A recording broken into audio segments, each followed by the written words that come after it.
The house was built to impress before anyone even stepped inside. A curved driveway of pale stone led to doors taller than most people, and beyond them a hall that smelled faintly of citrus polish and old money. Lights spilled from chandeliers like liquid glass, scattering across marble floors so clean they reflected every movement twice. Laughter echoed, sharp and careless, bouncing between columns that had never known weight or worry. At the center of the gathering stood a young woman who belonged there as surely as the walls did. Her posture was flawless, shoulders back, chin lifted, confidence worn like jewelry. Even in a fitted designer outfit, a black belt cut across her waist, unmistakable, intentional. It wasn't for function tonight.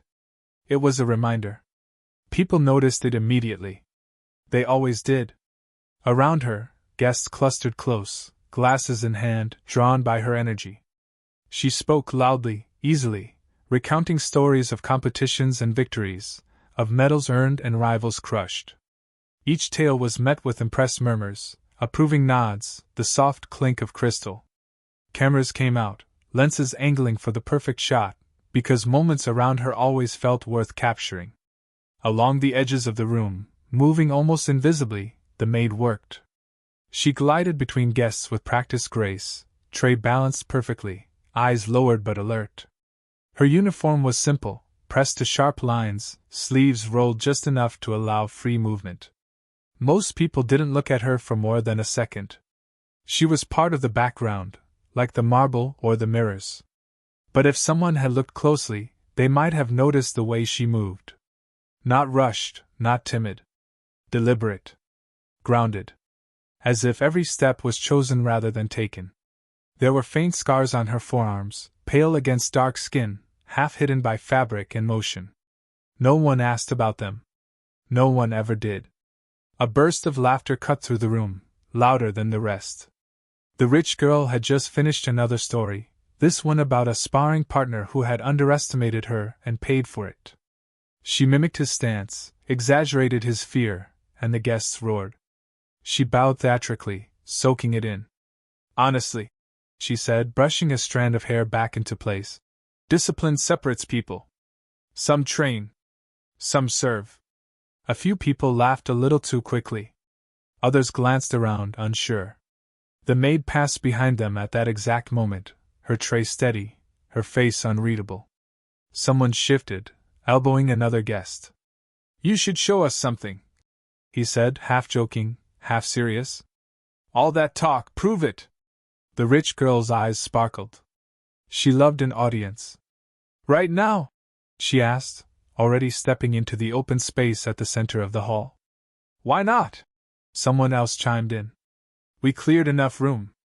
The maid slowed as she approached, instinctively aware of the shift in the air. She paused just long enough to place a glass onto a side table, then turned to continue on her path. Hey! The rich girl called out. The maid stopped. Every head turned. Yes? The maid replied, her voice calm, respectful. The rich girl looked her up and down in a way that was anything but respectful. A smile tugged at her lips, not friendly, not curious. Measuring. Come here, she said, curling a finger. A ripple of discomfort spread through the guests. The maid hesitated for half a breath, then walked forward, stopping a few steps away. What can I help you with? She asked. The rich girl gestured to the open space. You see this? She shifted into a stance without effort, feet planted, posture flawless. This is years of training. Control. Power. The maid nodded once. Impressive. That single word landed wrong. The smile tightened. You know, the rich girl continued, voice rising just enough to pull everyone back in. People like you watch from the sidelines all the time. Must be interesting. Seeing what real strength looks like. The maid said nothing. A guest laughed nervously. Another lifted a phone, unsure whether to record or look away. I'm curious, the rich girl said, stepping closer. Do you ever wish you could do more than carry trays? The question hung in the air, sharp and unnecessary. The maid's fingers tightened around the edge of her apron, then relaxed. I do my job, she replied evenly. That's a shame. the rich girl said. Seems like such a waste of potential. She tilted her head, studying the maid's arms. You look sturdy. A few people winced. Someone whispered, This is getting uncomfortable. The rich girl ignored them. Tell you what, she said brightly. Let's make this fun. The maid met her gaze for the first time fully. Dark eyes, steady and unreadable. I don't think that's appropriate, the maid said. The rich girl laughed. Relax. I won't hurt you. Then, softer, almost teasing. Unless you provoke me. The room went quiet. Even the music seemed to fade. I'm not here to fight, the maid said. Then that's fear talking. The rich girl shot back without missing a beat. Which is fine. Not everyone is built for this. Something shifted then. It was subtle, almost imperceptible, but the maid felt it in her chest, a familiar tightening. Not anger. Not shame. Memory. She looked around the room, at the polished shoes, the glittering dresses, the eyes that flicked between them with barely concealed excitement. She saw how small she was meant to feel here. Slowly, deliberately, she reached down and set her tray on the nearest table. The porcelain cups rattled softly, the sound echoing louder than expected. I said I'm not here to fight, she repeated. But if you insist on turning this into a spectacle, I won't run from it. A murmur swept the crowd. The rich girl blinked, surprised for the first time. Then her grin widened. Did you hear that? She said to the room. She thinks this is a choice. Security shifted at the edges, uncertain. No one moved to stop it. The maid slipped off her shoes and placed them neatly beside the table. Her bare feet touched the cold marble, grounding her. She rolled her shoulders once, loosening muscles that hadn't been tested in years. The rich girl took a step back, giving space, excitement buzzing under her skin. Careful, she said mockingly. You might embarrass yourself. The maid lifted her head, voice quiet but clear. That depends, she said, on how far you plan to go. Phones were raised higher now. The room held its breath. The rich girl tightened her belt, settling into her stance, eyes gleaming with anticipation. And for the first time that night, the maid smiled, not wide, not warm, but knowing. The space between them felt charged, like the moment before a storm breaks. The space between them tightened as if the air itself had learned to hold its breath. Conversations dissolved into whispers, then into silence. The polished floor, moments ago a stage for laughter and careless movement, now felt like a boundary line. People edged backward without realizing it, forming a loose circle that left the two women facing each other under the chandelier's cold light. Wait, someone muttered. Is this actually happening? The rich girl rolled her neck once, loosening it, eyes never leaving the maid.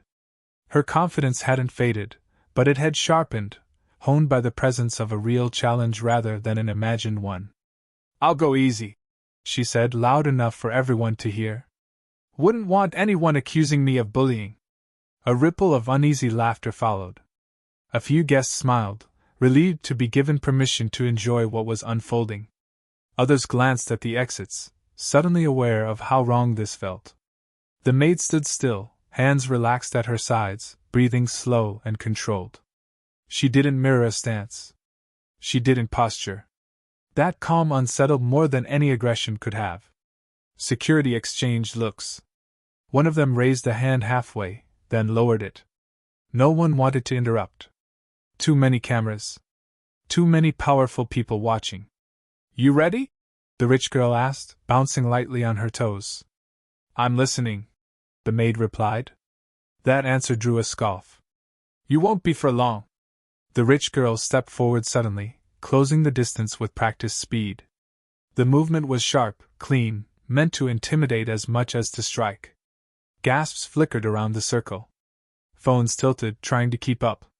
The maid shifted back a half step. Not retreating, adjusting. The first feint sliced through empty air. Wow! Someone whispered. She's fast.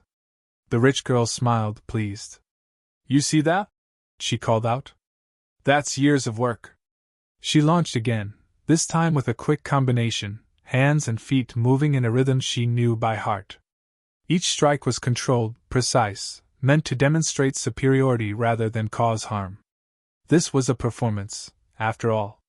The maid blocked once, twice, redirecting rather than absorbing. Her movements were small, efficient. She didn't counterattack. Not yet. What's wrong? The rich girl taunted between breaths. Frozen? The maid didn't answer. Her focus was inward, tracking distance, timing, weight. She remembered other rooms, other circles, where laughter had also filled the air before turning into something else. She pushed those memories aside. The rich girl pressed harder, frustration creeping in as her blows failed to land cleanly. Each miss chipped away at the effortless dominance she was used to. The crowd sensed it too. The energy shifted, excitement tinged now with uncertainty. Hit her already, someone urged, half joking. The rich girl heard it. She always heard encouragement. It fueled her. She surged forward with a kick aimed higher, sharper, less restrained. The maid stepped inside the arc of it, close enough to feel fabric brush against skin. A collective intake of breath rippled through the room. That was too close, someone murmured. The rich girl pulled back quickly, eyes narrowing. You're getting lucky, she snapped. Luck runs out, the maid said quietly. The words landed like a challenge, not shouted but undeniable. The rich girl's jaw tightened. You think you're special? She shot back. You think standing there makes you equal? The maid's gaze didn't waver. No, she said. I think standing here makes us honest. A flash of anger crossed the rich girl's face. She struck again, faster now, pride bleeding into force. The maid absorbed the momentum, guiding it past her, hands briefly touching wrists, elbows, shoulders, contact so brief it was almost invisible. People began to murmur. Not laughter this time. Confusion. Why isn't she fighting back? A woman whispered. She is, another replied softly. Just not how you expect. The rich girl felt it too, the difference between resistance and redirection. It unsettled her more than a punch would have. She broke away, breathing harder now, cheeks flushed. You're enjoying this, she accused. The maid shook her head. I'm ending it before someone gets hurt. That drew a sharp laugh. Don't flatter yourself. The rich girl circled, forcing the maid to turn with her. The chandelier's light glinted off sweat now, off the polished floor where faint scuff marks traced their movements. The room felt smaller, closer, as if walls had crept inward. A guest cleared their throat. Maybe that's enough? No, the rich girl snapped without looking away. She started this. A few heads turned at that, but no one contradicted her. Power had a way of rewriting moments. The maid felt the weight of the gaze pressing in from all sides. She knew what they saw, a servant stepping out of place, daring to exist beyond the role assigned to her. The pressure was familiar. So was the choice. She raised her hands slightly then, not in surrender, but in readiness. The change was subtle, but it didn't go unnoticed. Oh, someone breathed. She's serious now. The rich girl lunged, aiming to overwhelm, to reclaim control through sheer aggression. The maid met her halfway. There was a sharp sound as arms connected, not a crack, but a firm, decisive contact. The rich girl stumbled a half step, caught herself, eyes wide. That was new. A hush fell so deep it felt heavy. You touched me, the rich girl said, incredulous. Yes, the maid replied. To stop you. The rich girl laughed again, but the sound was brittle. You think that counts? Before the maid could answer, the rich girl attacked again, less measured now, frustration boiling over. Her strikes came faster, sloppier, driven by the need to reassert dominance in front of an audience that was no longer entirely on her side. The maid responded in kind, not with force, but with timing. She stepped aside, used the rich girl's momentum against her, guiding rather than colliding. Each exchange ended with the rich girl slightly off balance, slightly more breathless. Whispers grew louder. Phones trembled in hands that weren't as steady as before. "This wasn't supposed to happen," someone muttered. Security shifted again.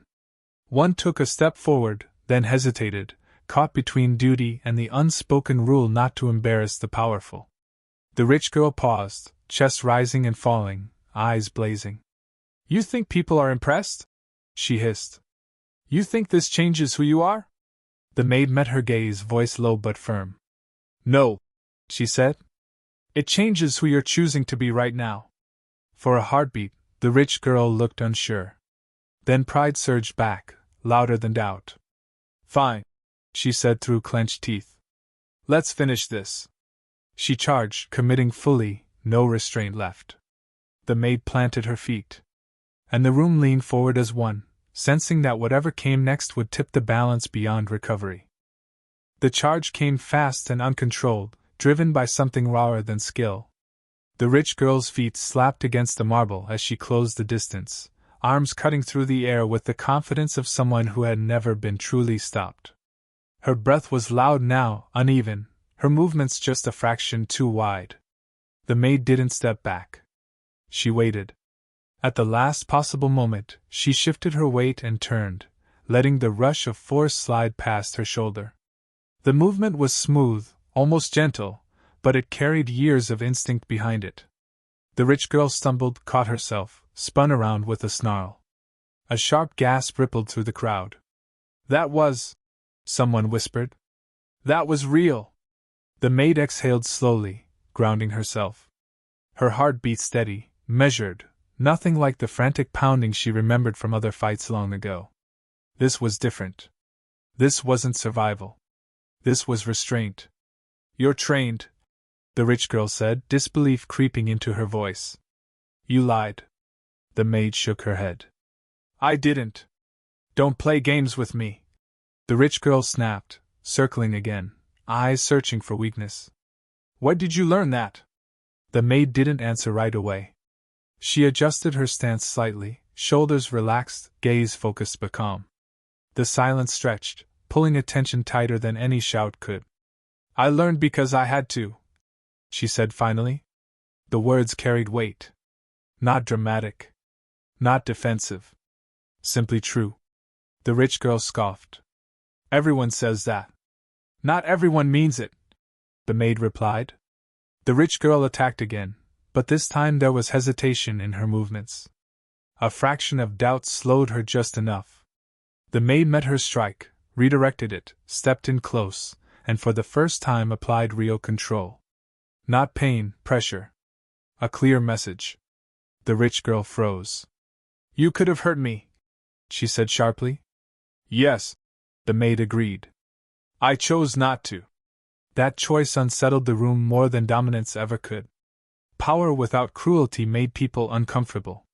It didn't fit the story they expected. A guest spoke up, voice trembling with curiosity. "Who are you?" The maid's eyes flicked toward the sound, then back to the rich girl. "Someone who learned early that silence doesn't mean weakness." The rich girl pulled free and staggered back, chest heaving. Sweat darkened the collar of her expensive outfit. Cameras zoomed closer now, desperate to capture the shift they could all feel. "You're embarrassing me," she hissed. The maid tilted her head slightly. "No. I think you're doing that yourself." A few people flinched. Someone else nodded before catching themselves. The rich girl lunged again, anger overtaking technique. This time the maid didn't just evade.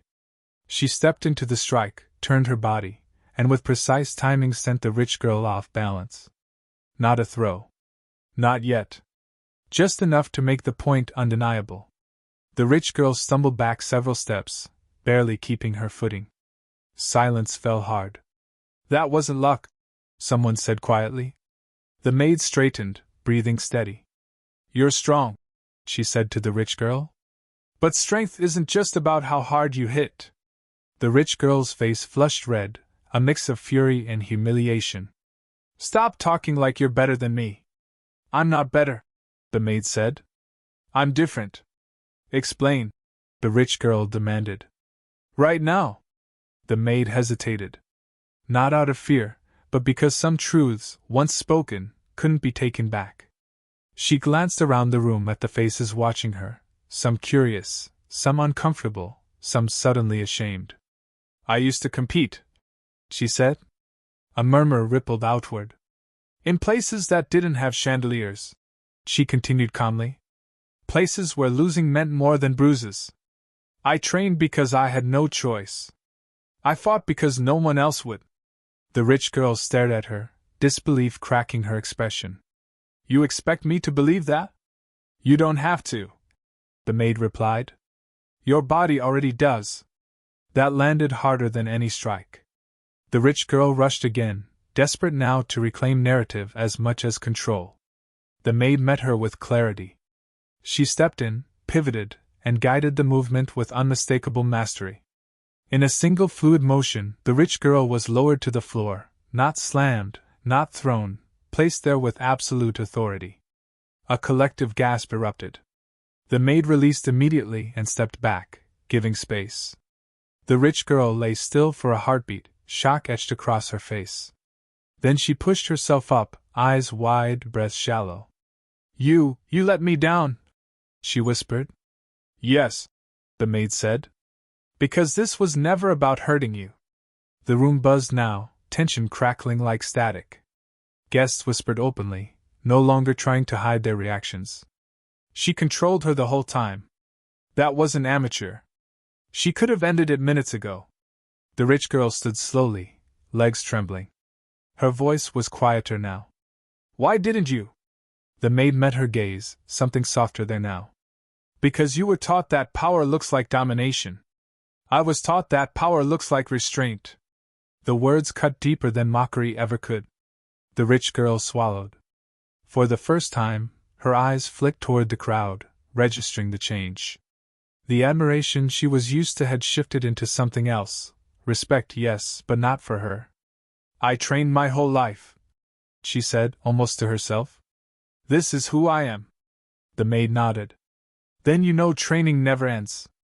The rich girl clenched her fists, torn between pride and something unfamiliar that felt uncomfortably like humility. She stepped forward again, slower this time. "One more," she said. "No crowd. No show." The maid studied her for a long moment. Then she nodded once. "All right." They faced each other again, but the energy had changed. This wasn't spectacle anymore. It was truth. The rich girl moved first, but with caution now, testing rather than attacking. The maid responded in kind, matching her, guiding, reading every shift of weight, every breath. Their movements became a quiet conversation, each exchange revealing more than the last. The maid stepped in, turned, and applied a clean, unmistakable hold. Not painful. Inescapable. The rich girl froze. "I can't move," she whispered. "I know," the maid said gently. "That's the point." For a heartbeat, no one breathed. Then the maid loosened her grip, stepping back, giving the rich girl space to choose what came next. The rich girl straightened slowly, eyes locked on the maid's face. Something broke open there, not anger, not fear, but realization. The crowd leaned in, sensing that the final decision hadn't been made with fists at all. And the room waited to see whether pride would strike again, or finally stand down. The rich girl's shoulders rose and fell as she stood there, the echo of the hold still alive in her muscles. She flexed her fingers slowly, testing herself, as if expecting resistance that was no longer there. The maid waited a few steps away, hands relaxed, posture open, offering nothing but space. The silence stretched. It was no longer sharp. It was heavy. Around them, people shifted uncomfortably. Some lowered their phones. Others kept recording, but their excitement had changed into something quieter, more reverent. The room felt different now, as if the marble itself had absorbed the lesson unfolding on it. "I don't understand," the rich girl said finally. Her voice wasn't loud anymore. It didn't need to be. "You could have humiliated me. Why didn't you?" The maid considered her words carefully. "Because humiliation teaches nothing," she replied. "It just changes who inflicts it." The rich girl let out a short breath that almost sounded like a laugh, but there was no humor in it. That's easy to say when you're winning. I wasn't trying to win, the maid said. I was trying to stop this before it became something you couldn't take back. The rich girl looked away, scanning the faces watching her. She saw things she wasn't used to seeing reflected there. Not admiration. Not indulgence. Expectation. Someone near the back cleared their throat. I think we've all seen enough. No one disagreed. The rich girl swallowed hard. Her gaze returned to the maid. For the first time that night, she bowed her head, not deeply, not theatrically, but genuinely. I was wrong, she said. The words seemed to cost her something. About you. About this. A murmur rippled through the room, soft but unmistakable. The maid inclined her head in response, neither triumphant nor dismissive. We all make choices, she said. What matters is what we do after we see the consequences. The rich girl nodded slowly, as if committing the sentence to memory. Then, unexpectedly, she reached down and untied her belt. The black fabric slid free from her waist. She held it for a moment, fingers tightening, before extending it forward. I don't deserve to wear this tonight, she said quietly. Not after the way I used it. Gasps fluttered around them. This was not part of anyone's expectations. The maid didn't take the belt. She looked at it, then back at the rich girl. That's not for me to decide, she said. What you wear only matters if you understand why you wear it.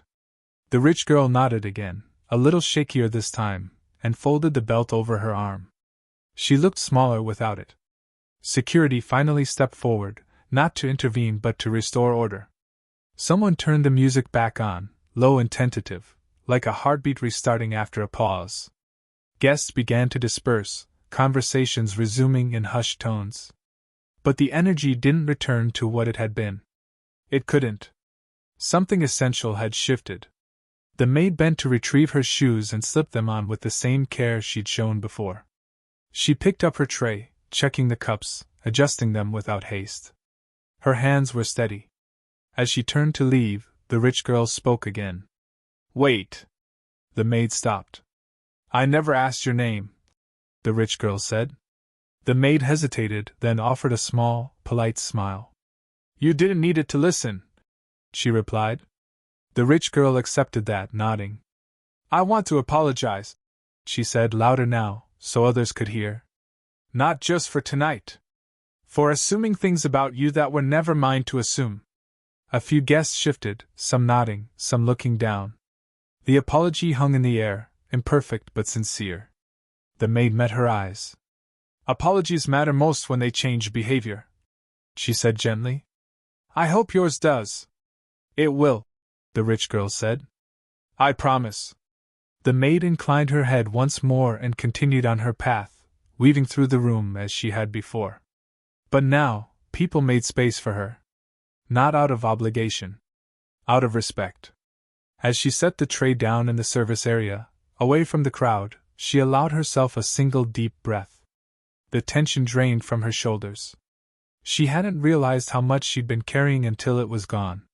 Behind her, voices overlapped, fragments drifting through the doorway. I can't stop thinking about how calm she was.